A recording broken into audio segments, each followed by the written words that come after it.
Free Hands Friday. Free Hands Friday number 72. Happy Friday. Woo! Happy Friday. You're all here. And it is, what is it, March 4th, 2006. And hope you guys are all having a good day. Our guest, special guest for today is Andy Prokopyk. Woo! And joining us, okay. Boaz is here. What's that? Hey. Kevin is here. Canada in the house. Richard. Woo! What's up, man? Land of Petals. We're glad you're here. Land of Petals. Rob, what's up, Rob? Oh, wait. All right. How's it going? Shady made it. Cool. We didn't make it last week. Man. This week. Right on, man. Yeah.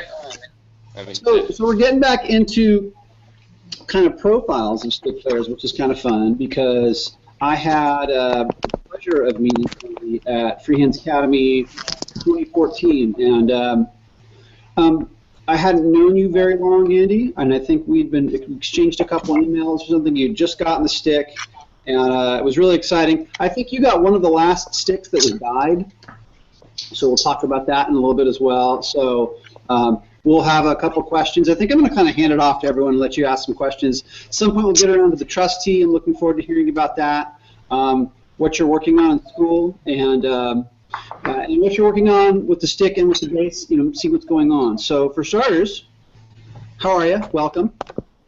Hi, guys. Hi, Gene. I'm good. I'm good. So let's start with this, Andy. Why the stick? That's a good question. Why the stick? Well, in my mind, when I first saw stick, just online, I was probably like 14 or 15, and I thought I could be my own band. I don't need to rely on people. I can just do it myself. I only have myself to blame. So that would be the basis of it. I like to... It's hard to depend on people sometimes. Not to say I won't, but it's sometimes difficult, myself included, because I worry about letting others down. Mm-hmm. Right. So, and you were originally a bassist, correct? I mean, like that was the... Well, okay. I started playing bass when I was 14. Before that, I played trombone, and during that time, I played trombone from 5th grade. I must have been like 10. 5th grade to my senior year of high school, so 15 to 18.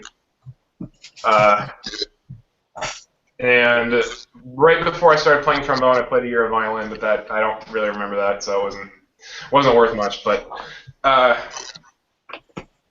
yeah, so I played trombone and bass all through high school. Played in jazz bands, played rock bands. That's what I did.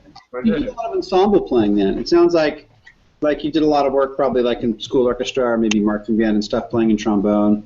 Yeah, I played in jazz bands all through middle school. I played trombone and jazz band up to high school, and then I started playing bass because I couldn't read music for bass until my 10th grade year, which when I went to high school, the 9th grade was still at the middle school, and 10th grade was when you started high school. So I couldn't read bass music until then. I could read bass clef because I played trombone, but I couldn't read it for bass. So I signed up for the second jazz group without knowing how to read music for bass, and that was my motivation to learn it. And it worked. It worked. I learned. I became a pretty good sight reader, and I played electric bass. I played upright bass. I did all that. In marching band, I played trombone. We had a really fascinating marching band in high school. Our school mascot was the Patriots, and the uniform for marching band and for wind ensemble. I never played an orchestra in high school, but for those two, it was what's called a colonial non-combat soldier's uniform, and maybe I can find a picture, but it's a little confusing because a lot of people associate red coats with the Brits, but that wasn't the case. We had red jackets. I don't know if I have a picture, but Right. I'm sure you've had to explain that a couple times. yeah, that was often for a lot. So let me ask you a question. Let me just kind of poll everyone here really quickly, and Boaz, or I'll probably start with you. Have you, the reason you started playing stick, out of curiosity, in 100 words or less? Well, 100 words. The reason you started playing stick. I think we talked about it a few times ago. I was walking in London, and I was in Leicester Square, and I heard from about 50 meters, I heard a band, and it really fascinated me. As I was walking, I noticed there's only one guy playing, and I was really fascinated about his playing. His name is Elia Levy. He's but he's not really man, he's awesome. He's good. Just one guy playing with 2 amps on stereo. It sounds like a real band. It's really fascinating. The moment I heard it, you knew. Yeah. You knew from that moment you wanted to play. That you heard that. I gotta try this one. So let me ask you, Kevin. Kevin, why did you start playing stick? Originally, probably like Eugene. It was 11 for me, right? I just King Crimson in 11, but I went for years without. I knew what the stick was since the late 80s, but I went for years kind of wanting one, and then in my late 40s, I came across. I kind of started researching again, and I came across Rob Martino, and my mind was blown. And I said to myself, I have to make a sound like that, or at least attempt to make a sound like that. So that's what got me. Rob Martino, okay. Pushed me over the edge to buy one. I see. Yeah. So what about you, Richard? What was your inspiration? Why do you play the stick? I think the main reason is I ran out of instruments. I'm serious, man. I'm a Luther. I build acoustical guitars and Appalachian instruments and auto harps out of wood and steel. And I saw Ash Chapman on YouTube play the stick, and I said, now there's something I gotta have. And I ordered a rail board. It's finished. It's ready to ship, and I bought a second-hand Alto. It has been refurbished, and it's ready to ship. So I'm gonna lock my wife out of my room and just jam. Cool.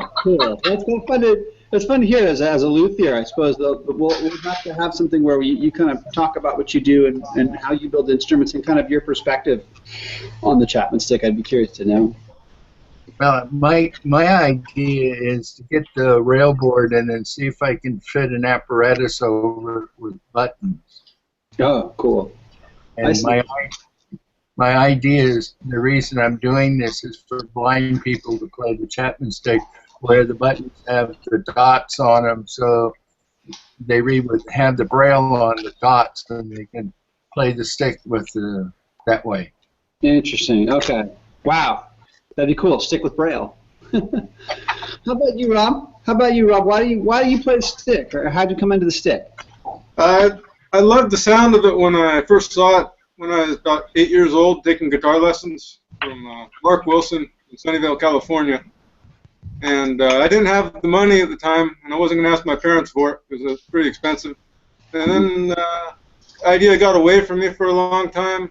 Then about 5 years ago, I was playing guitar, like cafes, and I felt I kind of lacked some backing.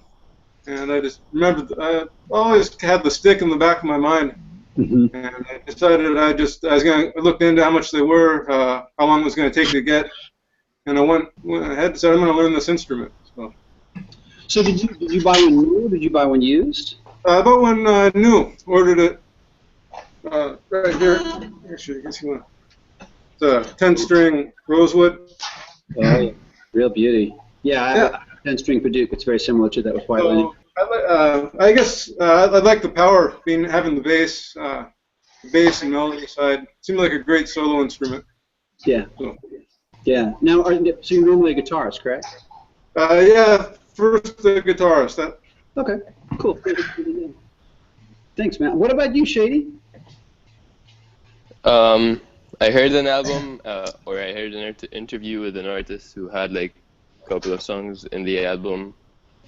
She doesn't play the stick, but she got a friend who plays the stick on like 2 tracks. So, and she said this cool instrument, just check it out on Google. I can't describe it. So I Googled it, and then I was dreaming about it for like a year and got it 4 years ago now.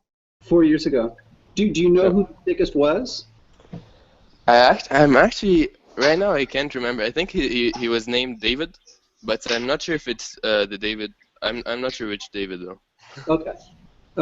Yeah, everyone's got kind of their own story, right? Like. Yeah. Definitely. That'd be cool. But some names that came up. It was interesting. Aaliyah Levy and Rob Martino are some pretty heavy cats. Yeah. I'll check out the name. Okay, yeah, we want to know now. Okay, we're getting back to you, Evie. Just a little sidebar there. That's cool. I had to find the pictures, and I can't believe it was as hard as it was to find pictures. But my dad's a photographer. He does all sorts of. That's his hobby anyway. He takes thousands and thousands of pictures, and I can't believe I can't find good pictures. But this picture is a good one that I found. I must have been 10th or 11th grade. Stockings. You wear them well, man. Yeah, this is me on the end here. This is my buddy Tim next to me. Can you see that picture? Yeah, we can. It's perfect. Yeah, okay. So yeah, that's what it is. I'd wear that shit every day if I could. The only piece of uniform that fit me as well as it was the best fitting piece of anything I've ever had was the hat, and I can't believe it because I got a big head. I couldn't believe that my hat fit so well, but everything else just fit really terribly. That is too funny, man. Well, thanks for trusting in us, right? Because now it's a part of Google history. And let's see now. Okay, and then I played trombone in the marching band for 2 years, and then my senior year, I was the drum major. So I was the guy in front, leading the group. The drum major? That's what they call it in the marching band lingo. The guy with the stick and the whistle. Yeah. Andy, go back to that picture where you're playing the bass on stage. You look like a young Keith Moon there. Why, thank you. I hope that's a compliment. You look like a young Rolling Stone or a young Beatle there, man. That's awesome. This was the wind ensemble attire with the blue pants and the no gloves, but you can see how this jacket doesn't fit me whatsoever. Check out that 60s hairdo, man. I'm digging that shit. I like that you're dude. Share that with us. That's cool. All mod cons. Because I hide that shit away. I'd run from it. If I the 80s, man. We guys like my age were like growing up in the 80s, so it's like parachute pants and stuff like that. We're not proud of it. If I didn't want people to see it, I would have volunteered to be the guy with the stick, the whistle, and the cape. So. Right on. So let me get back on track here. Let me ask you a little bit about music. So, what was it about music in particular that you were drawn to? You seem like a kind of a creative person. You seem to me like a technical person. Like, what was it about music in particular that kind of attracted you to it? Well, I'm glad you asked that question because I should probably start where I started thinking music was something that I liked to do. When I played in band in 5th and 6th grade, I didn't care for it much. I never really went out of my way to practice because I was the only trombone player in the elementary school, I guess it would have been at the time. And it's like, I don't know what this thing's supposed to sound like. So, what am I practicing for? So I never really got much enjoyment out of it. And for some reason, the teacher didn't like that, and she once said that you have the easiest instrument in the room to play, but that is a total farce. It's like the hardest one in the room to play. I agree with that statement. I think trombone is absolutely like horrifying to play. Oh, It's funny. The reason why I picked trombone, I had two instruments in mind when I wanted to do band. I don't know why I wanted to do band at the time. It was another thing. I liked school a lot. I was really good at school. So I guess it was just another thing I could do. So the two instruments I had scoped out in my mind was trombone and oboe. And the reason I think it was because those two instruments are probably the most obnoxious instruments. And reed, man, like oboes. That's double reed, right? Yeah, I would say that's probably even harder. But I don't know. I don't play oboe, but I don't even play trombone anymore. But the reason I got swayed to trombone was the middle school jazz band would go around to the elementary schools, and I think they did this in hopes to recruit kids to play in band. And I mean, hook, line, and sinker took me right in. And that's what I wanted to do. It's like election season for middle school. Totally. So there'd be the jazz band that came, and then one of the other weeks the show choir, as they called it, would come, and I never looked forward to that one. I believe I've mentioned to Eugene my lackluster relationship with the choirs. I won't get into that, but I was never a big fan of that one. Okay, and then I got to 7th grade band, and I said, I'll stick with it for this year, and if I don't like it, I'll stop. But the teacher, my 7th grade band teacher, and I guess 8th and 9th grade band teacher, Mr. Augustad, he was a cool guy. I liked him a lot. Like, he was probably the person that made me like music. I still talk to him once in a while too. I go. That's important to do, man. Visit to him, yeah. And by the time I got to 7th grade, there was another trombone player, so I had some idea as to what I was supposed to sound like. And she had actually taken private lessons, so she had some more formal instruction than I did, except for like the 2 weeks before school starts. But that was a big help because I started, becoming a more competent musician. I started knowing what I'm supposed to be doing more so, and wasn't very good at 7th grade. By the time I got out of 9th grade as a trombone player, I was actually pretty good. Gotcha. By the time I finished 9th grade, I was actually pretty good. So when I was like 12, 13, I think it would have been, I picked up the guitar that had been in my house. Most people have a guitar sitting somewhere in their house for some amount of time. I don't know. Maybe it's just me. We had this guitar. It was this junky old acoustic guitar that didn't play well at all. You touch it and you feel like you're gonna get tetanus, that kind of thing. And I played it, and it hurt, but I stuck with it. So I liked it. I liked the way the strings felt on my fingers. That was something that I really got behind, and that was something that I really enjoyed. To me, tactile sensory stuff has always been really important to me for some reason. I don't know why. I have really strict preferences for what kind of feels that I find pleasant or just unpleasant. Like cake box. I hear you, bro. Lego as a kid? What? Did you play with Lego as a kid? Oh yeah, totally. That was all I did. Okay. I played Legos and I watched The Simpsons. That's what I did. I have a theory about Lego, and I think it's important to expose kids to Lego or things like Lego at a young age. So that's just me. So you should expose everybody to Legos, really. Right. So now Enter the Stick, right? Was there an individual? Was there a Well, hang on. I need to build up to that real quick. There's a bunch of stuff I need to skip, but there's one really important part that I really need to get to. Okay, so I did that for a long time, or a few years, or a year or so, and then my 14th birthday, I got my first bass, my first electric bass, and I played that thing a bunch. And then the following year, I'd gotten a slightly better bass, and I played that even more. And I loved it. I loved the sound of the bass. I loved the way it felt. It felt good. It sounded great. It was deep. It was something that I mean, it's hard to pick up chords on your own without reading a lot of books, in my mind. But with bass, I mean, one note. You start with one note, and then you keep playing. I liked rhythm. Rhythm was something I liked a lot. So I did that. Okay, and then jump to I must have been 15 or 16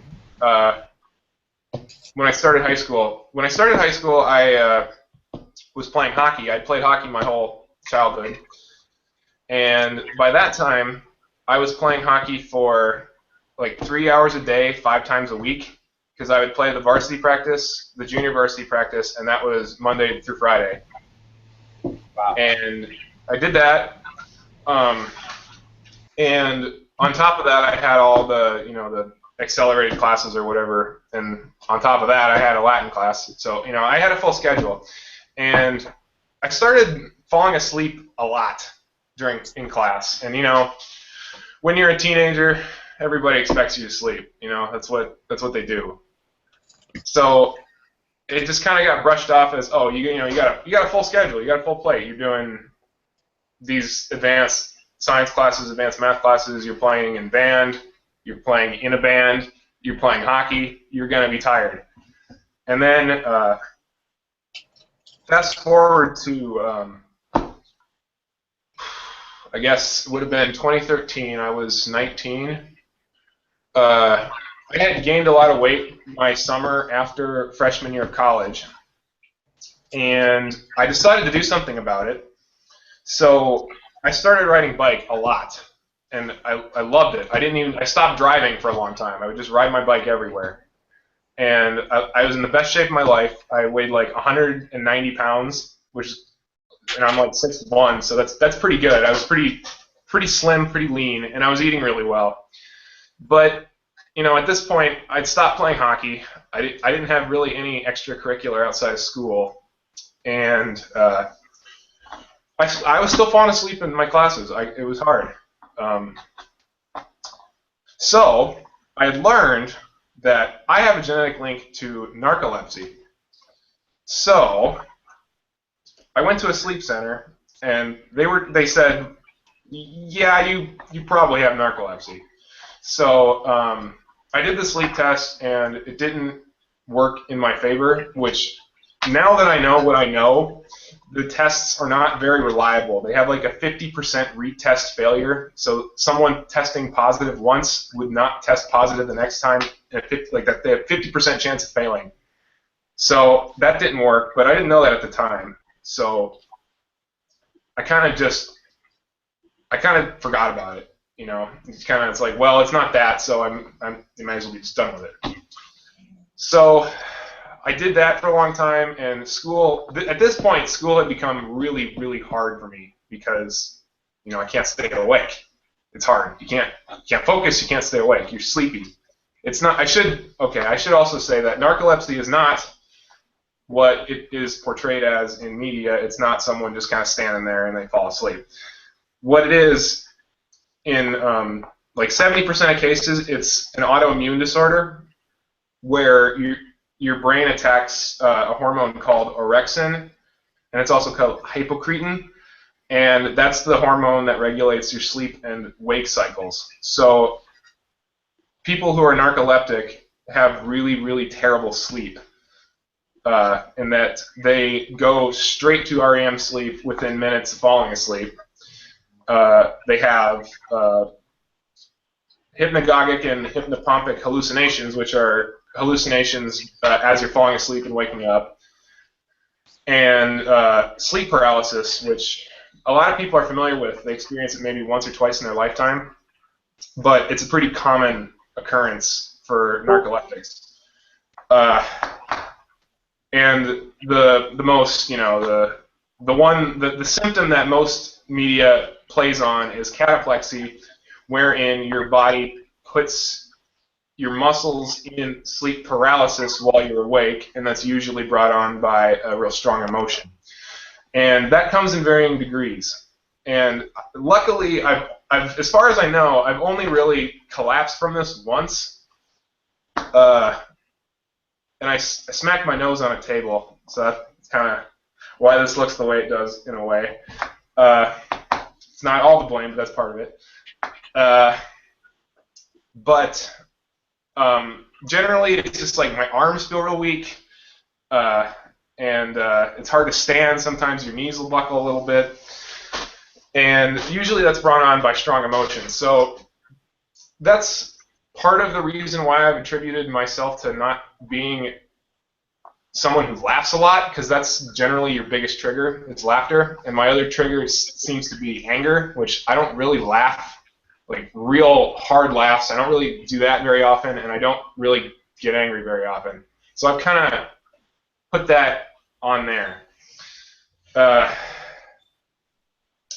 What else? Oh, and somewhere in there I got an ADD diagnosis, which is very common for that to be misdiagnosed that way, because I didn't realize I was having cataplexic attacks at the time. And so I got put on a stimulant, and boy, was that life-changing. That was a huge turn for me. And the reason why I bring this up was because Was when I that played... what? Was that good or bad, life-changing, like, right? Like, It was good. It was good. It was for the better. It was so much better. Like, I started college as a chemistry major because I wasn't really sure what I wanted to do, and I figured I was good at chemistry, and everybody else hated it, so that was good enough for me. And then when that test went wrong for me, I was like, well, maybe I'm just really bored. Maybe I don't like chemistry. So that's when I switched to mechanical engineering. And I liked the subjects. I liked it way better. Like, everything was so much better as far as being interested, but it didn't help. I was still falling asleep, and I still wasn't doing very well academically speaking. And when I got on that stimulant that semester, everything just 180. It was just so much better. I couldn't believe it. What a difference that made.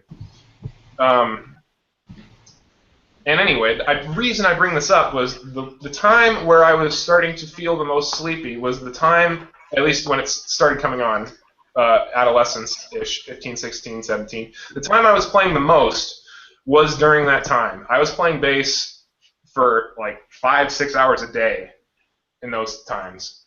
You know, after school. I stopped playing hockey my junior year of high school. For an unrelated reason, it was. But yeah. When the music bug strikes, like, sports is the first thing to go. Yeah, unrelated reason, but I was playing a ton, and my thought behind it was that it was hard to do. It was hard to read. I don't like reading. I don't really read for enjoyment, at least not fiction. I read a lot of nonfiction, but it comes and goes. But I don't watch TV. Hardly at all unless I'm doing something else. I don't really play video games. I don't do a whole lot of activity where there's a lot of sitting still. And the reason why I think I liked playing bass so much was that it was tactile. I had to move, I felt things, and I felt it under my fingers, you know? That feeling under my fingers was what was enough to keep me engaged so I wasn't falling asleep, or at least felt less sleepy or thought less about it. So that's why I feel like music became probably my biggest driver as far as any other hobbies are concerned. And even part of the reason why I wanted to do mechanical engineering was because I was so interested in instruments. I'm interested in how they're built. I'm just interested in building them, and I want to make things better. So that was kind of part of the reason why I went that way. And bring in the stick, and it's that tactile feeling of the bass times 10. It's so tactile. Like every string on my finger, it feels fantastic. I love it. It's such a feeling. Andy, you're cutting out a little bit. Actually, you cut out entirely. Hang on, guys. Let's wait to see if he reconnects here. I'm going to have an issue with bandwidth.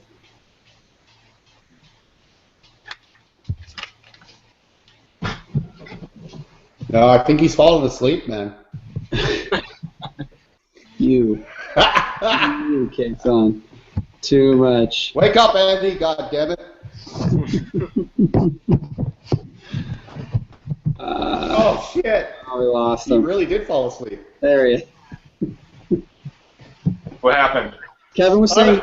You tell us, dude. Oh, where did I cut out? The screen froze, and Kevin, classy Kevin, is like, I think he fell asleep.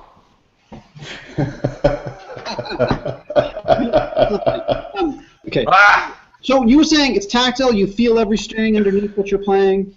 I love it. That's what I love about it. Sometimes I don't even play music with music in mind. I play it with the feeling. It's relaxing. I love it. It's what I do when I need a break from anything else. Mm-hmm. Yeah. Of course. Was there a band in particular that you heard that kind of like turned you on? To the stick? Yeah. It was Kevin Keith. Kevin Keith made me say, I gotta have this. This was the thing. I even told him that, and he loved hearing that. I told him. It was his videos really on YouTube. I watched those nonstop because I really liked that kind of. I loved funk music. I loved stuff where the bass was the thing that everybody liked because bass player you want your ego stroked a bit. So something that's unique about Kevin is Kevin is very kind of tactile in that regards, and that he goes with the feel, right? It's not like he's trying to do things with both hands, or he's trying, he's he'll strike down what he's learned and learn it another way, because that's the way it needs to be learned. And at Freehand 2014, it was really interesting because we had him there the first year, but the second year was when we had him for the whole evening there, where it was just him and he was talking, and I learned a lot about Kevin. So that was a great session. That's the first I've heard. Right, I've heard Rob, I've heard Aaliyah now, of course, Tony Levin and Bob Culbertson and all of that. Right, like everyone's got their first. Like I found out from Francisco Rafart, like the first guy that he saw was Jofflet. And so those guys saw each other at the NOM show, and like Francisco was totally starstruck, so it was really cool. Really cool. I wouldn't say Kevin was the first I saw, because I had seen stick videos long before I even considered ordering one, but he was what was like, I gotta do this. This is the thing. I gotta do it. Okay, cool. Well, that's good to know, because I always kind of wondered, what's the kind of the window into the instrument. So do me a favor here, and I see that you've got. Okay, so wait. I have to hear the story, and maybe it was just a phrase that you said about hiding your basses, or like hiding the stick from your basses because you didn't want them to get jealous when you first got your stick. I think it's actually the song's website. Let me pull out my quote here. Interview. No, is it? Okay, hang on a sec. I'm pretty certain Greg put it up on the website.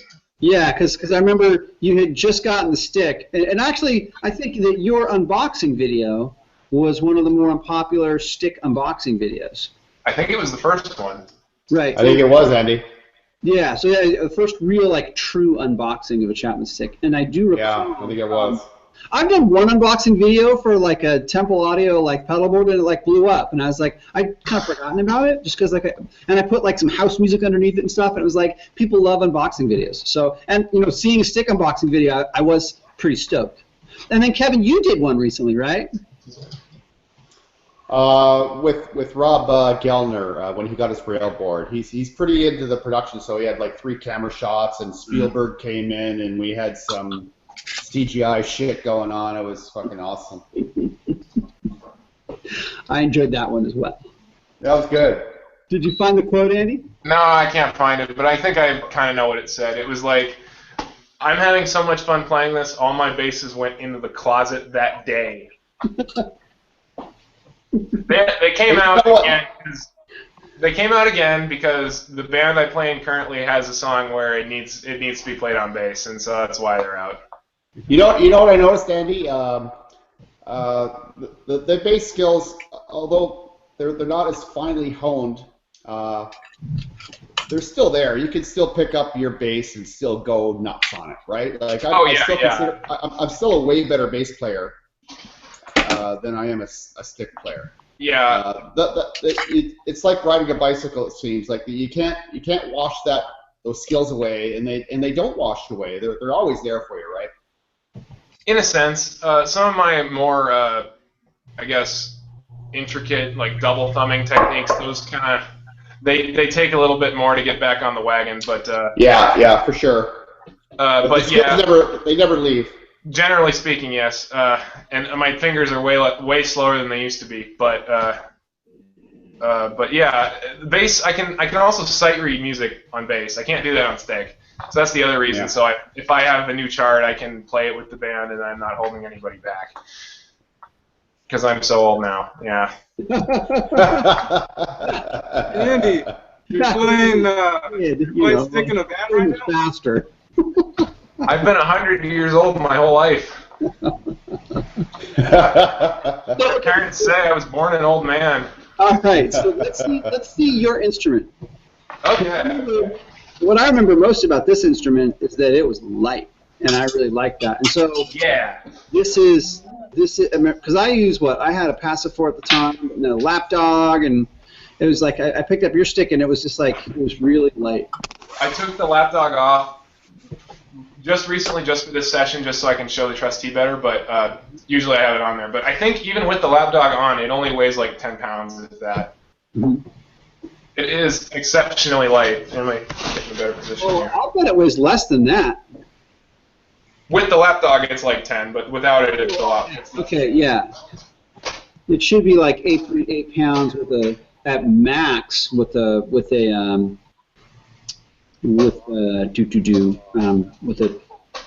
stick up. Okay, so this is a green dyed instrument. You're aware that Emmett no longer does the dyes on the. Yeah. It's a bit disappointing, but I can see why, because it has faded. But if I look at this compared to the pictures when I got it, it has obviously faded, and there are parts where it's more faded than others, just because that's where my hands are.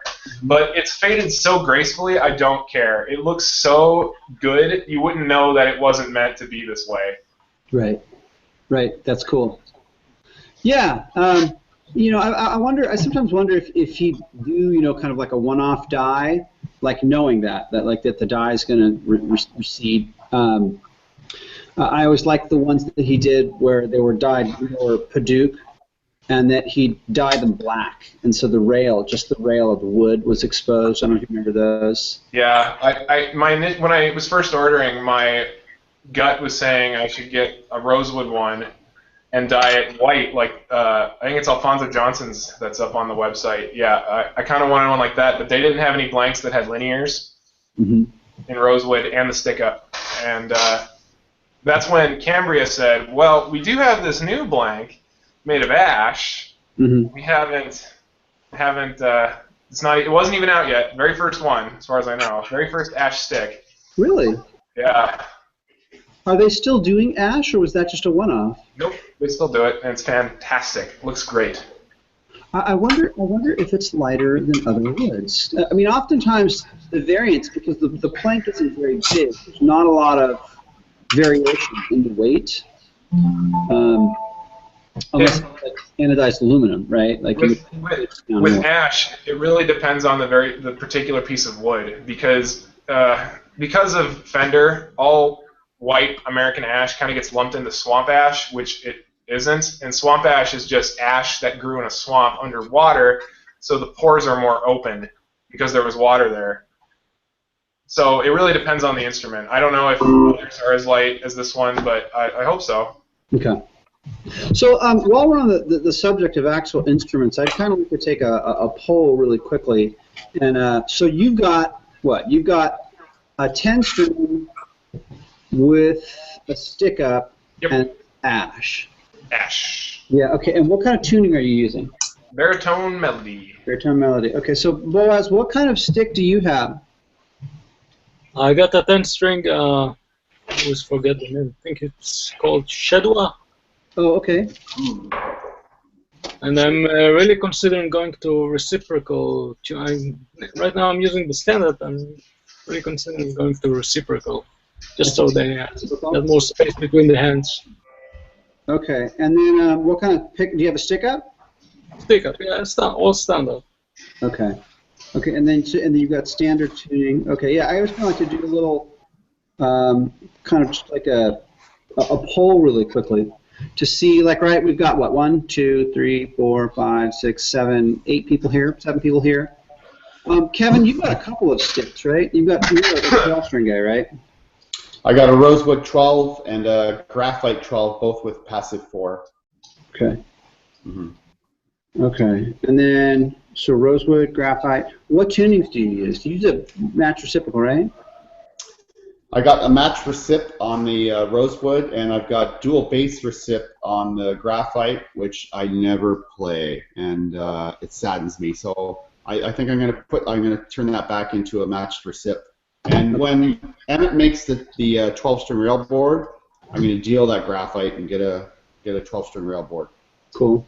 Okay. Yeah. I mean, I'm thinking it's in the works. I'm pretty sure he's thinking about it, and I really hope he produces that 12. Oh yeah. I mean, I was there 2 weeks ago, and I mean, Gary. I talked to Gary. He's like, yeah. Oh yeah. It's like we're working on it. He's working on it. So it's going to be a big deal for those guys.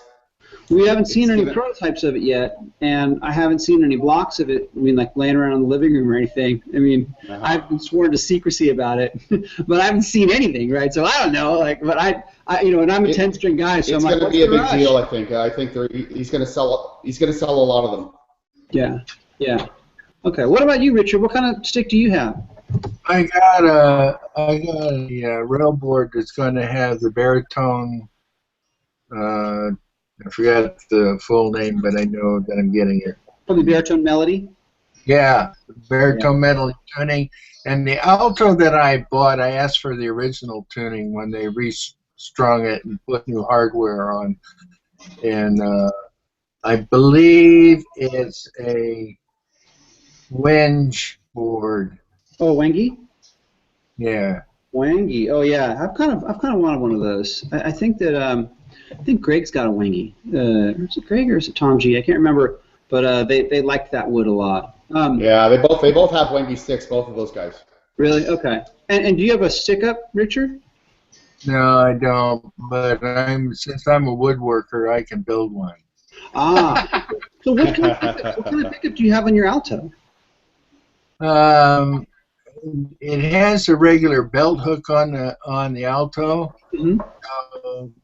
But I'm not sure until I get this stuff back here and I can photograph it, you know, and put it on my Facebook page. Say, "Eat your heart out, pedal people." Right. So is it one of the passive? What's the pickup? Is it a passive 4 or a stick up or? It's the one. The alto is number was 6057. So. It's the old style pickup. Okay, so probably a stick up, I expect. Probably a stick up. Right. Yeah. Okay. All right. Cool. Good to know. And Rob, what have you got there? You got a 10-string? I got a 10-string rosewood standard tuning with the stick up. Okay. With the stick up. Okay. Kind of fun to know. And then Shady, what have you got there? I have a 10-string railward, blue carbon. Sorry, not railward. Blue carbonate. Hey, wait. Let's look at that, man. That's cool. You got a 10-string, and that's stick those up. Are super cool. Is that rosewood? No, that's blue polycarbonate. Oh, that's a polycarb. That's a polycarb, man. Yeah. Cool. It's a Shady. Is it a polycarb? Yes, it is. I don't know if you're good. Maybe this is better. What's the serial number on it? It's actually a pretty cool serial number. It's 2022. Oh, cool, man. Cool. Yeah, I like it. Yeah. Wow. Okay, so.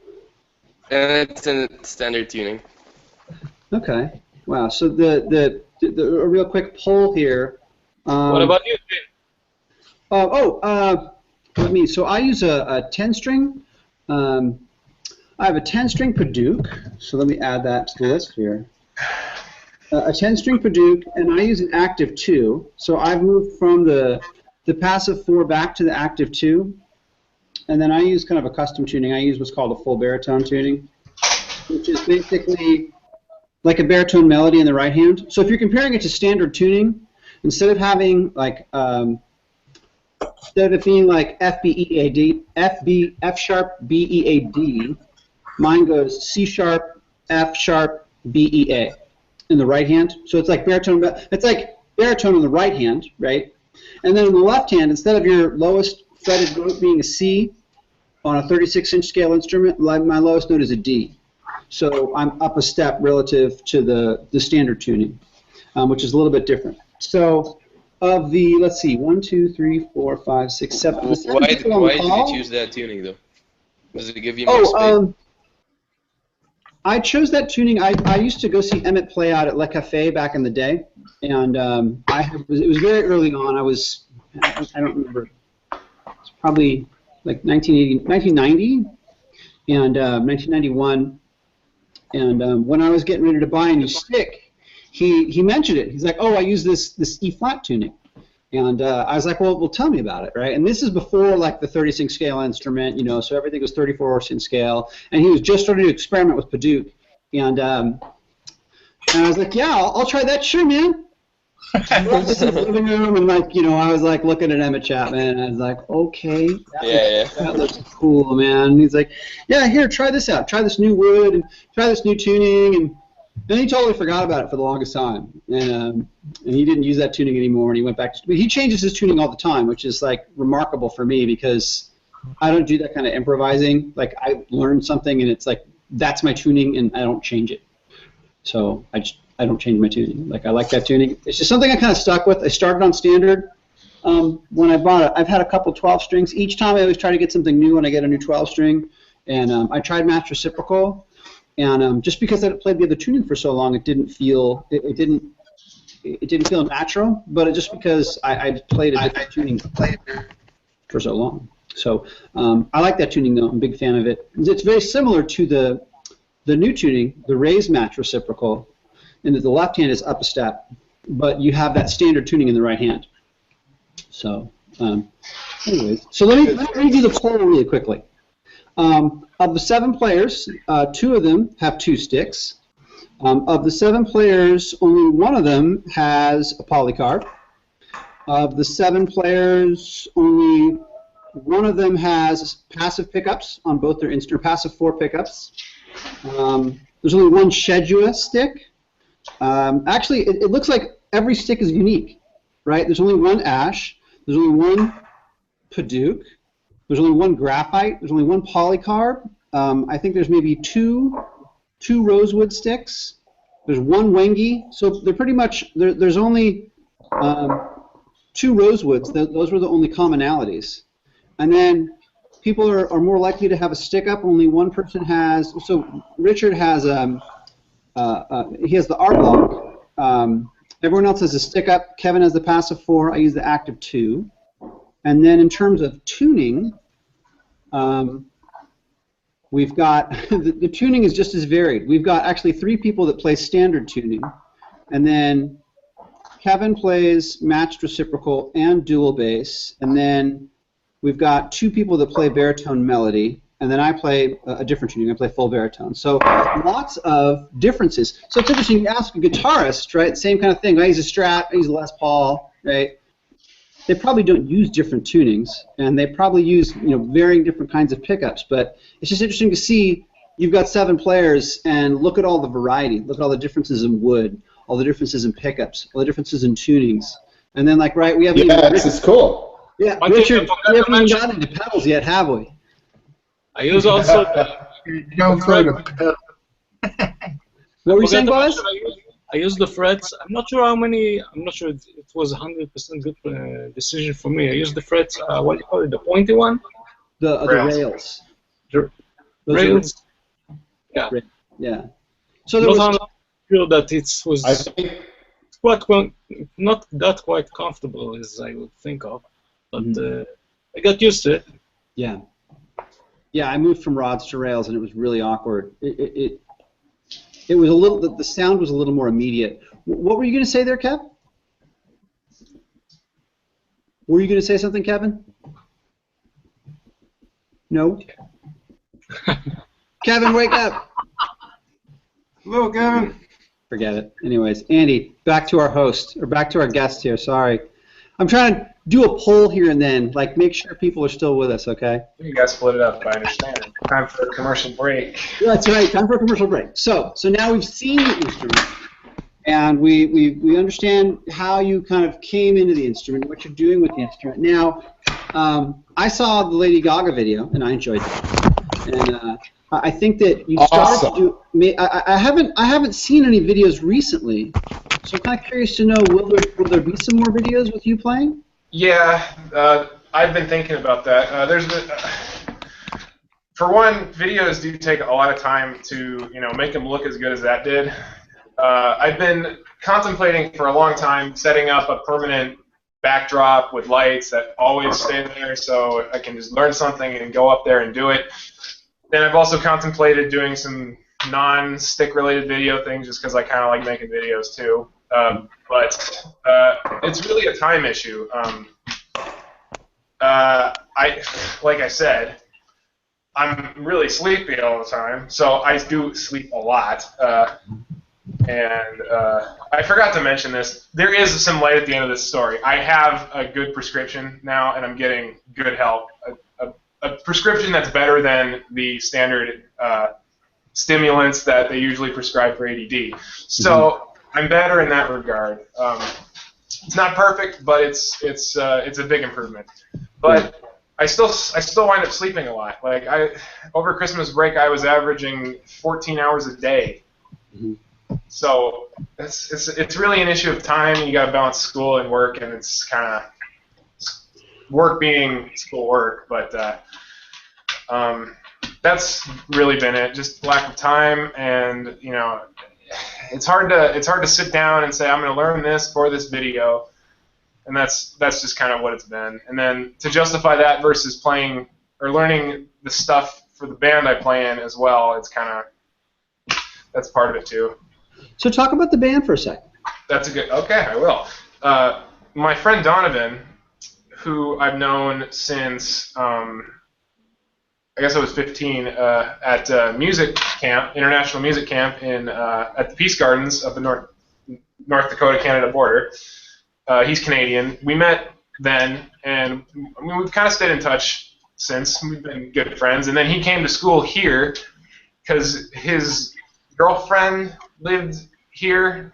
Right, yeah. So we've been good friends since he moved here still. It's like he's never gone. We're best buddies and stuff.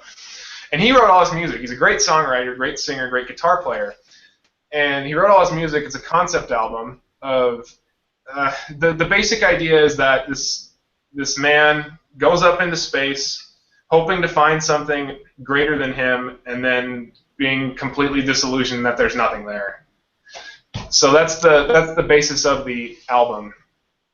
And we haven't really come up with a band name that we've been really solid on. The Facebook chat group that we have has gone through a few different names. Like it started out as Other Yard, and then it went to Keith Sutherland, and then it went to Keith Slumberland, and then it went to Big Titties for Life, and now it's at Tits McGee.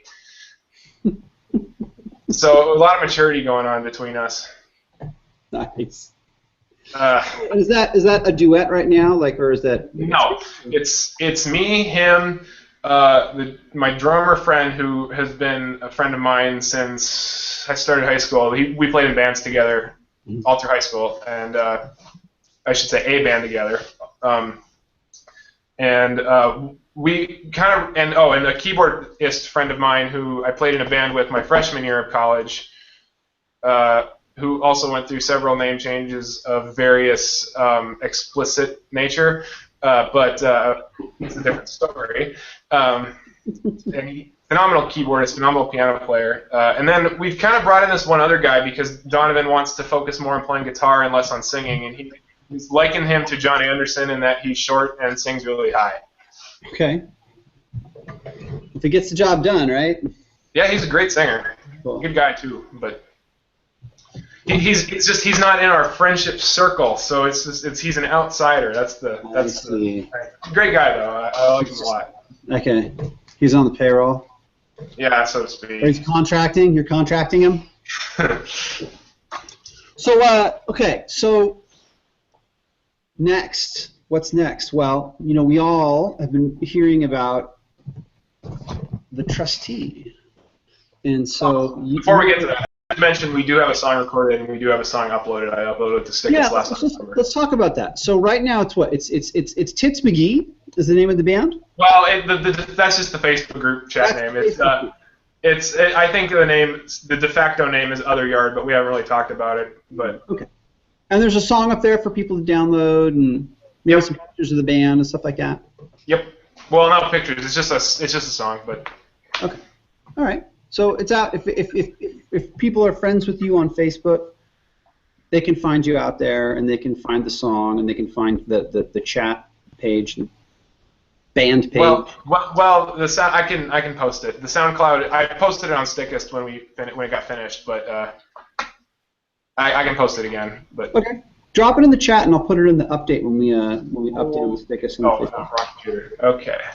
So I'd like to. We're coming up on time, but I do want to make sure that we talk about your education right now, and more importantly, what it's kind of led to, and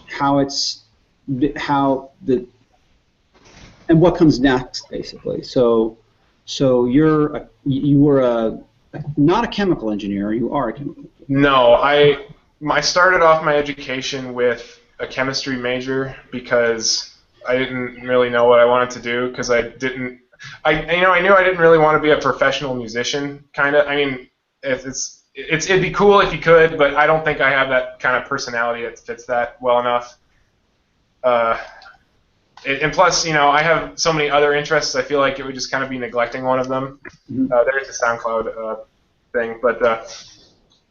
Cool. So I did that, and I changed to mechanical engineering, and it was so much better, and I like it so much better. And the other side of that is that I have a minor in it's a pretty unique thing here at my school. It's called polymeric coatings and materials, which is jargon for plastics and paint. Gotcha. So I material science. I know quite a bit about material science. Okay. Okay. And that kind of leads into something that you've developed just for stick players and just for the Chapman Stick. Yep, it certainly does. And I hope it leads to more things for the stick done by my digits. But yeah, let's bring that into view. Here is one brand new trustee. Let's see if you can get some yes, brother, yes. So do me a favor. I'd like for you to hold it flat, kind of like that. If you could hold it flat, very flat. Yeah, okay, so hold it still. Okay, enough of the Vanna White stuff. Yeah, there we go. That's what I want to see. Now hold it there just for a second. So this is where your wrench fits through on the right side there as we're looking through it. Right? Yep. And if you hold it upright, so now hold it kind of like this, if you will. Like this or like this? Either way is fine. Yeah, okay, so these two holes right there, right, it's simple enough that even a guy like me can figure it out. Whereas basically, so now, if you'd be so kind, show us that on your instrument. I will. If you'd like, I could I could show you installing it, and that would be cool. Okay, that's why I took the laptop. I was hoping that you would ask me to do that. Okay, so Andy, something to keep in mind is there's a strip of people. So if you can you tilt your camera down a little bit?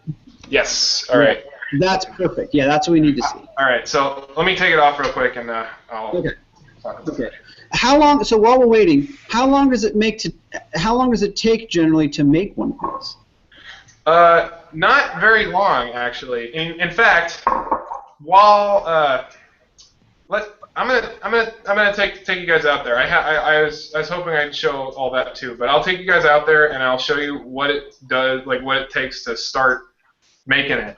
Okay, and then so maybe while you're unscrewing that, I'll let me kind of lead in also. So go for it. This is a tool, or this is just kind of one of these convenient tools where you can have a trustee on the back of your Chapman Stick, so that you've always got your truss wrench handy.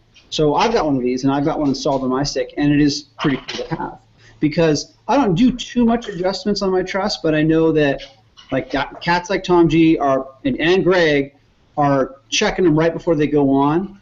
They can feel that kind of tension. They play enough that they know that it needs to feel just right. Okay, so I see you've got it off now. Okay.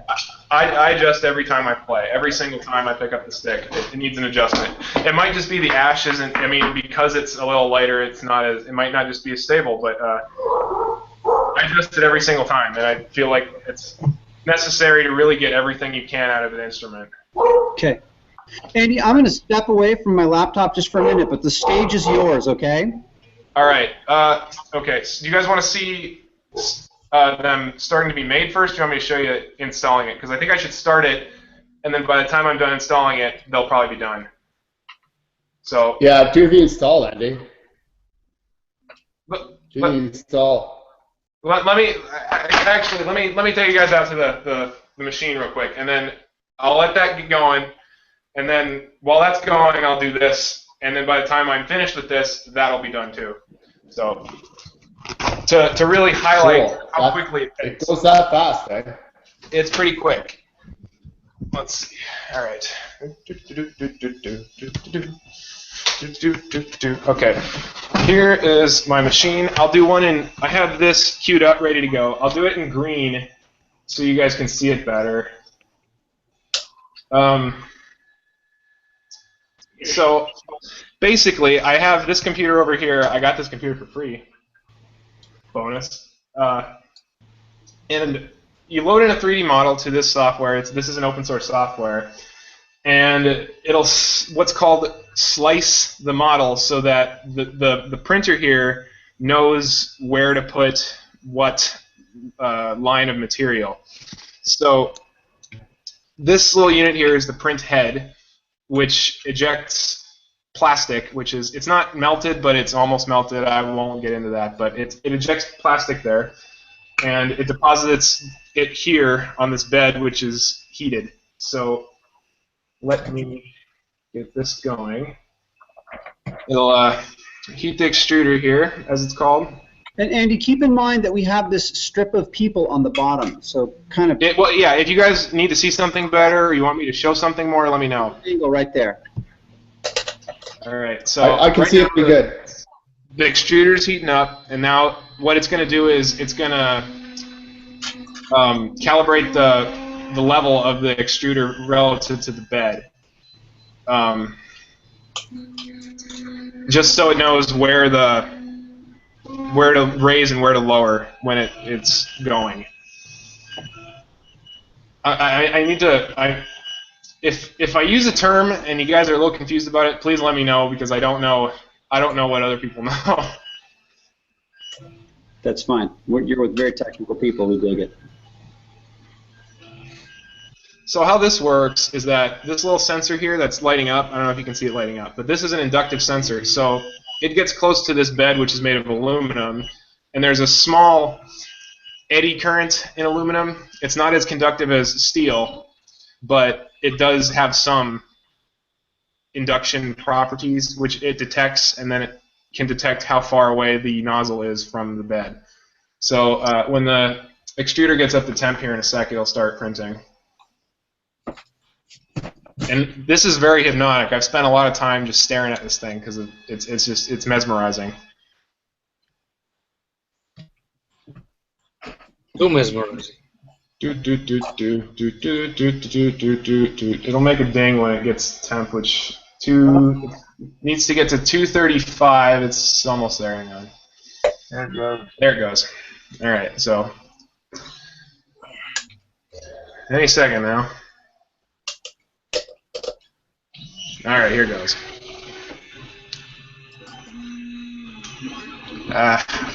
You guys, I don't know how visible any of this is, but it's laying down a little thin strip of plastic to prime the extruder.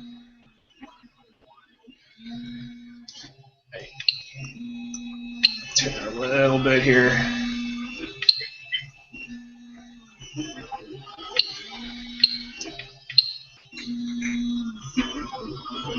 All right, so I'll let this go. That's so cool. it doesn't really need any supervision outside of I should probably be home while it's running so it doesn't catch on fire or anything like that. But we'll go back in the other room and I'll show you how to install the thing while this is going. And then by the time I'm done, it should be done over here. Hey, can I just say that Greg Howard says hi to everyone? Greg just called me, and he's like, "What's up, free hands people?" So why isn't Greg here? Greg should be here. I saw the phone light up, and I was like, "Greg, come on, it's Friday, bro, Friday." So he's like, we laugh. Right. Okay, here we go. So this is easier to do with the wrench in the thing, but we got the pedestal here. We got our hook. And then our 2 screws, which, if you have the standard angled pedestal, are of differing length, and that is important. Okay, so let me see if I can do this on camera adequately. So, and let me stop you right there. Standard height for the pedestal, is that like not a non-R block or non? No, some people you can request a non-angled belt hook. Gotcha. You know, so it angles the instrument a little differently. I know Russell has one. He was expressing concern over that, but it shouldn't matter. It's just the screw should be the same length if the pedestal is not angled, but otherwise, most people are going to have an angled pedestal. So we got the pedestal and screws here, and it's not unlike changing the height of the belt hook the first time you get the stick. So we'll put the trustee right here, and then your screws in wherever you want to set your belt height. I'll put them right in there.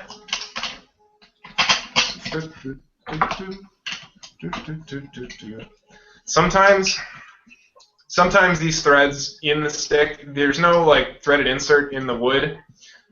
They can turn loose a bit because they're just machine screws into the wood. So if that happens, it's not the end of the world. It's really easy to fix. You just need to take a little bit of super glue and a small sliver of wood. You know, even a toothpick is probably too much. Get this thread in here. But you just take super glue and a small piece of wood, and you just put a tiny little sliver of wood in there to take up the slack in the hole. Sorry, I gotta get lined up with the hole here.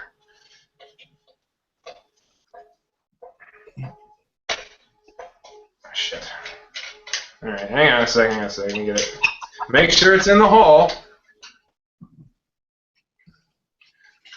I need to mention that when I got my lapdog, and the lapdog comes with this little spacer here, which is the inspiration for the trustee and how it mounts.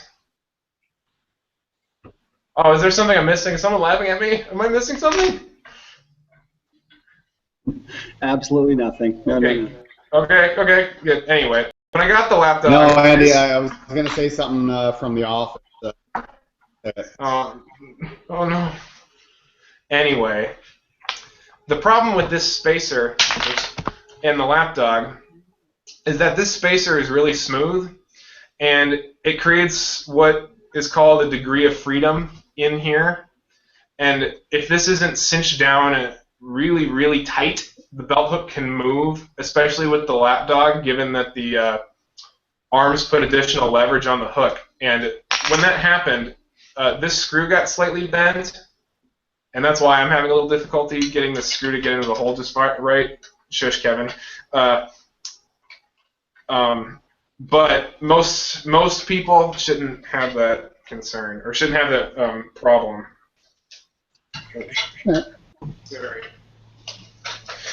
Doing things on camera never works the way doing things any other time works.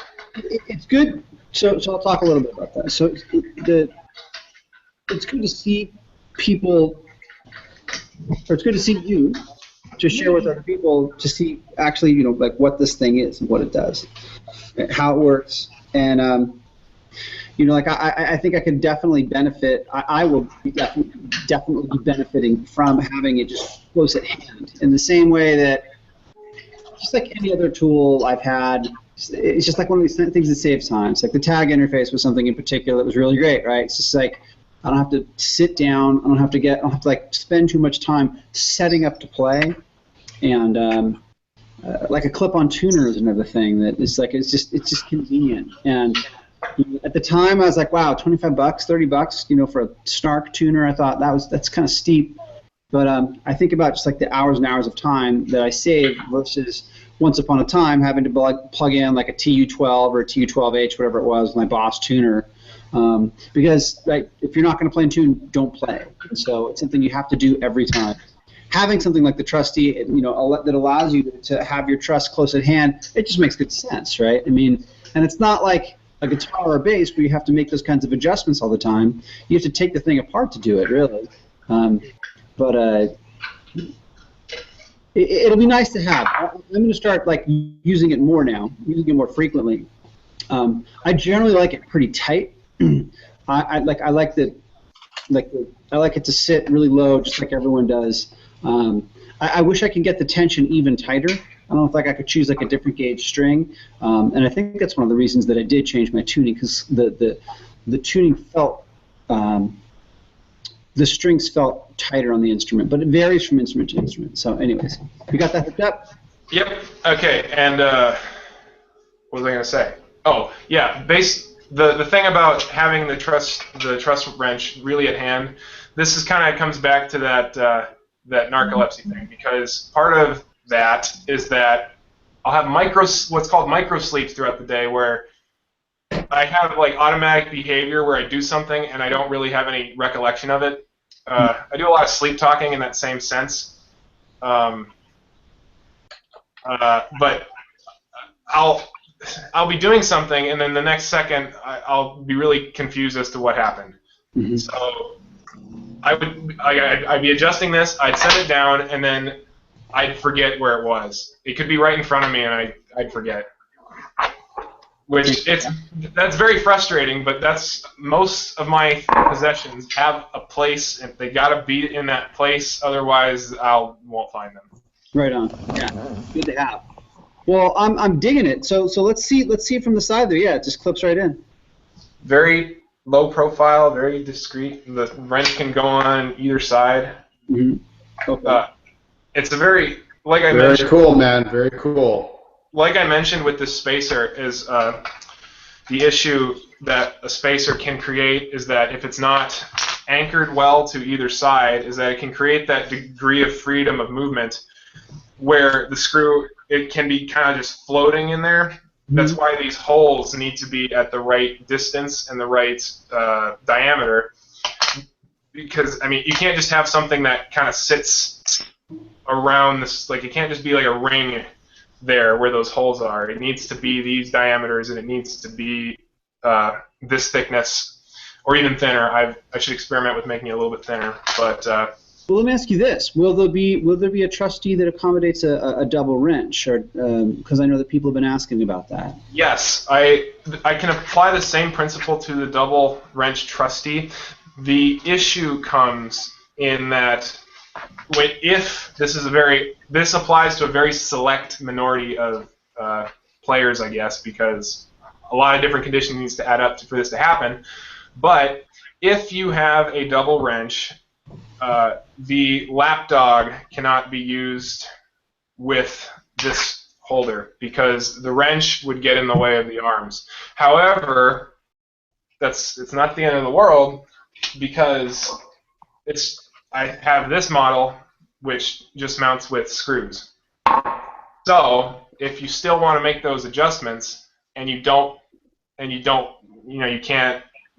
to have the lapdog on there or something, which very few people have double wrenches, and I can't imagine the large population of those double wrench guys have lapdogs, but you would have to use one of these screw-on models that could just go down here or over here, or I don't know, over here, wherever you want it. You could probably even just like take a piece of double stick tape and just stick it right there and be fine. Cool. Yeah, good to know. Good to know. But this is a lot more elegant, which is why. Do you see ever the belt hook and the trustee being integrated? No, and there's a good reason for that. As you if you look real closely, you can see that the belt hook is made up of 3 different pieces of plastic. And the reason for that has to do with manufacturing, because when you use injection molding techniques, your geometry becomes a little limited, and the more complex it gets, the more expensive the mold gets. So when you have, it's not that it's impossible, it's just it's expensive. When you have holes and spaces running 90 degrees to one another, that's kind of where your issues run in. And the trustee is of a geometry. If you look on the forum post I made, where you see the little nib in there, the little nub that holds the wrench, wedges in their place, wedges it in there in place. It wedges it. If you look at that, that's also another concern. So I don't see this being feasible to injection mold. I see. But that's okay. Because there's not even 10,000 sticks out there, and I mean, this doesn't look bad. I don't think it looks bad. I think it looks pretty good. Just 3D printing with a little bit of after processing. I think it looks pretty good. Well, it's the form that is of most value, right? Like the design is simple enough, and it does offer some value and some nice to have. So cool. Thank you for sharing that. We're right at about time almost. So I suppose what I wanted to do is I kind of wanted to ask everyone who attended today, see if there's any questions that. Well, I know Kevin, you wanted to talk about the Steinberger, so maybe you want to talk some base with Andy. Yeah, Andy, can you hear me okay? Yeah, I hear you just fine.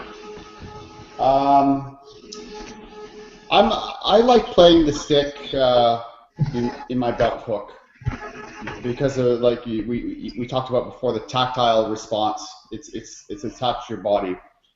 I also like the tag extend because it removes the armpit strap. I call it the armpit strap. But is there a way for you? Let me know if I'm going too fast here or the video's breaking up. This is a Steinberger base. You've seen them before. This is the back of the base. Now, if you can see this swivel, could you design such a system that makes this swivel that could be adapted to the Chapman stick? So we could wear it. We could wear the stick like a guitar and have that curvy shape. If you can see that curvy shape, there's a bit of an arc there. Could you design that on the 3D printer? Because if you could come up with a system like this, I would pay you dearly, my brother. You get rid of that shoulder strap. We can talk about it, Kev. That's something I gotta think about as far as practicality and physics and all that. Whoops. Yeah, I'll tell you something. The center of gravity. Let's pretend for a second this Steinberger base is the stick. The center of gravity on the stick is around the 12th fret. So it's up around here somewhere. So you would actually have to have this swivel plate attached to some sort of arm that comes out from the back of the stick and terminates around the 12th fret. And then this system is attached to that arm, and it swivels. Can you imagine playing your stick like it's strapped on like a guitar? Like, to me, that's a huge deal. The shoulder strap for me is aesthetically unpleasing. It's comfortable, but to wear a guitar like this, strapped on, with nothing coming around my neck and armpit, would be it's pretty cool. How would you play with a system like that? So that, Boaz? Question for you, Kevin. Boaz had a question for you. Yeah, how would you play with the left hand if you hold the stick like a guitar? Can you hear me? Yeah, I can hear you. Kevin, I'm how sorry, would you play with the left? Boaz broke up. Could somebody repeat the question? How would you play with the left hand if you had the instrument like a guitar? Like, If it's like this, excuse me. If this is the stick, like this, oh, I see. picture this device. There's a strap that goes on here, okay? I have the strap off right now. But if you could picture the stick like this, with Okay. a bar coming up and this actual device a little bit higher, you could eliminate the shoulder strap, and the stick would just sit right on your body like this. Yeah. Now, one of the benefits of that over the tagger stand or the tag stand would be that you don't have this big cymbal stand in front of you, in front of your pedal board, which is what I have. Correct. Here's the Cyber with the strap on. You can see how this rotates like the old ZZ Top videos, right? Right. You can position this thing any way you want, and it stays there. Oops. This to me would be the ultimate way to play the stick. Yeah. Of course, you're not gonna play it down like that, but to play it up like this, Well, and that's to have good. a system that allowed you to like slightly swivel a stick without a shoulder strap. Andy, if you could do that, buddy boy, I'd pay you dearly. If you got come that. up with a system on the 3D printer for that, I would pay you dearly, my brother. We'll talk about it, Ken. You We'll- also don't need the belt hook, right? Like with this, you don't need the Yeah, belt hook you either. wouldn't need a belt hook. The belt hook would disappear. Picture this as your stick. Okay? Yeah. Look at that. That's beautiful. And on the back of the Steinberger bass, and Ned Steinberger and Emmett have worked before because they came up with the NS stick, but here's a close-up of the back of that. Yeah. There's a tight screw in there, and this shape is actually it kind of fits your belly quite nicely. It's very ergonomically designed. Yeah. It's a player's instrument. It is sweet. The way. Andy, buddy boy, if you could come up with something like this on that 3D printer, man, oh man, oh man. I'm just saying. Have you seen Marcus Reuter's instruments that he makes, Kev? Have I seen Marcus Reuter's what? Instruments, his touch guitars that he makes? Maybe, but I can't quite picture it in my mind. Take a look at those and send me a message. Let me know what you think, and we'll talk about it. Okay, Yeah, I think Matt Tate's got one. Dean Pasquarello's got one on the way, I think, too. Oh, I think for me personally, anything to get the stick out of my pants and out of my armpit, but to wear it like a guitar, like the Steinberger, man. But it makes it more intimate. I've been trying to come up with something myself, but I just don't have the mechanical background that you do, buddy boy. Anyway. hey, it's like a cool. Thanks for sharing that, Kev. That's you've got your work cut out for you. So here is the trustee that was just created. Fresh off the presses. Stop the presses. Is it warm? It was warm. Generally, I let the bed cool off before I peel them off, but this one probably won't get Wow, it used. looks awesome. Dude, that is fucking cool. Yeah. While we were talking shit here, that came out of your 3D printer. Wow. So can you hold it back a little bit and just hold it out? Yeah, let me grab a wrench, cram it in there, and we'll see how it fits right away, too. Okay. Well, we're just. Can I ask? So I want to see if anyone else has any. Oh, there it is. Okay, yeah, there it is. How does the wrench not slide out if you like tilt it? Sorry, what? Can you say that again, Shady? Does the wrench not slide out when you tilt it? Like. Oh no, the wrench does not. No, it wedges in there, so like you like. Oh, that's so cool. All right. That was my question. Yeah. I can't. You can't even. You can't even shake the thing out if you're intending to do so. So only comes out when you want it to. Cool. So, Rob or Richard or Boaz, did you guys have any questions for Andy before we kind of signed off? I got a bunch of prototypes. You guys want to see those too? Okay. I have one real quick question. Actually available? Lay it on me, Boaz. All right. As long as we're talking about like straps, and have you guys, any of you had any problems with the stick, with the with the strap coming off like that when you're like bending over or something? From the grommet? I've never had my stick fall to the ground, but probably like once a week or twice a week. Maybe when I just put it on or something. It seems like it's kind of loose. Does this happen to anybody else? I've never had that happen, but I know how you go about fixing it.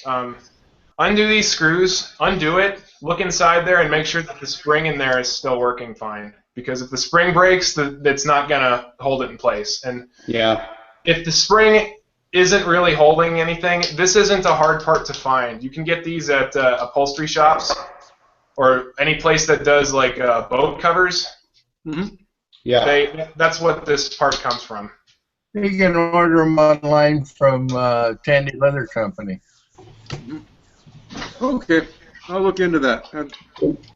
Yeah, and I mean, if you need to get one of those from Stick Enterprises, we'll probably send it to you for the cost of postage. You know, it's not a real expensive part to replace. You know, like a $3,000 instrument, I'm sure you'd be willing to, if you weren't able to go down and find that at the local, you know, boat and RV supply store.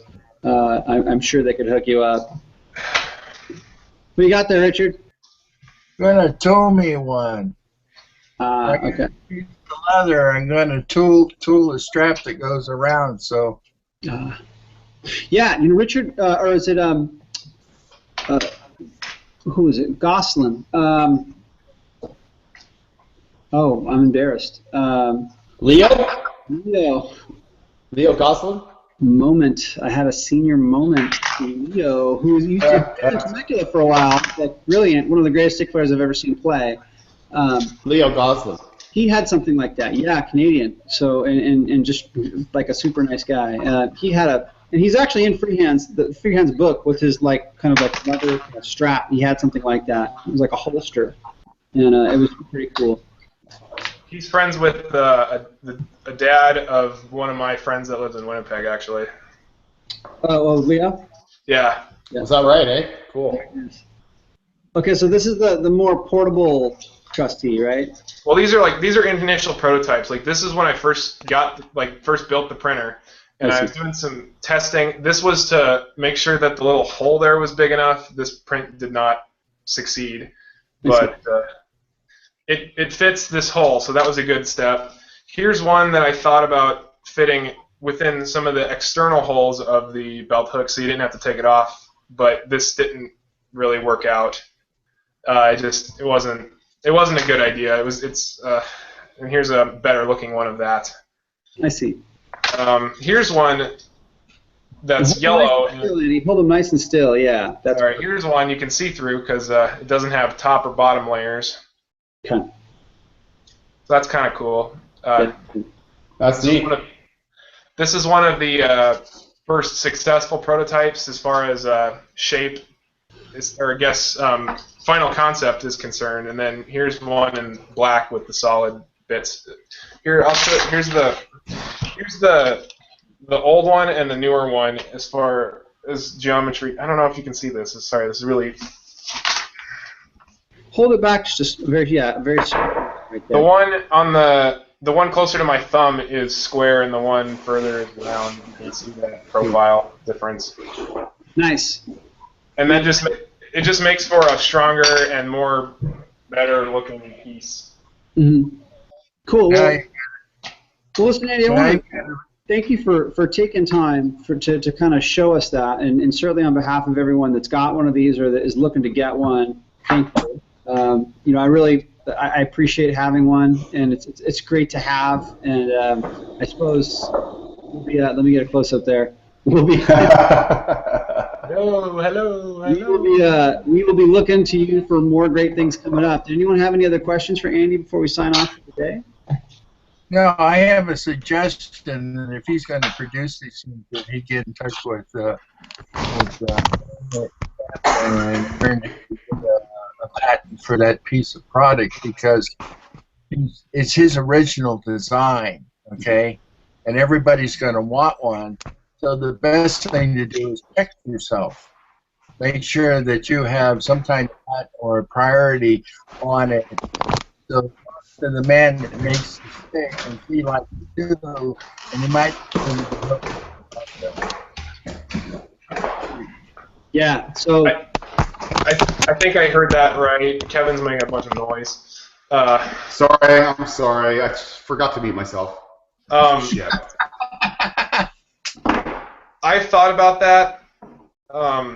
The technology, the method I use to hold the wrench in there is nothing new. It's not really a novel technique, but my concern with applying for a patent, anything really outside of like a trademark of the name, is that that's really expensive.